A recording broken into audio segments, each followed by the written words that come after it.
Hello, ഞാൻ PR ചന്ദ്രൻ. ഞാനിപ്പോൾ മണ്ടയ്ക്കാട്ടമ്മയുടെ നടയിലാണ് നിൽക്കുന്നത്.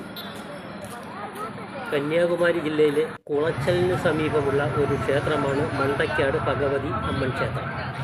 കടൽ തീരത്തോട് ചേർന്നുള്ള ഒരു ക്ഷേത്രമാണിത്. അമ്മേ ശരണം ദേവീ ശരണം എന്നതാണ് ഇവിടുത്തെ മന്ത്രം. മാർച്ച് മാസത്തിലെ കൊട ഉത്സവമാണ് ഇവിടുത്തെ ഉത്സവം. കുംഭമാസത്തിലെ അവസാനത്തെ ചൊവ്വാഴ്ചയാണ് ഇവിടുത്തെ ഉത്സവം.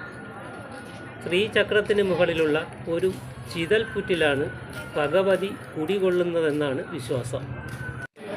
15 അടിയോളം ഉയരമുള്ളതാണ് ഇവിടുത്തെ പ്രതിഷ്ഠ. ഇവിടെ വന്ന് പൊങ്കാല ഇടുന്നവർ സ്വയം നിവേദിക്കുകയാണ് ചെയ്യുന്നത്.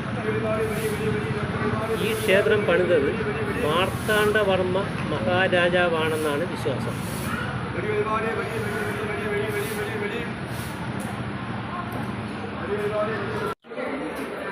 ഇവിടെ വരുന്ന ഭക്തർ മത്സ്യാഹാരം കഴിക്കണമെന്നുള്ളത് ഇവിടുത്തെ ഒരു ആചാരമായി കണക്കാക്കുന്നു.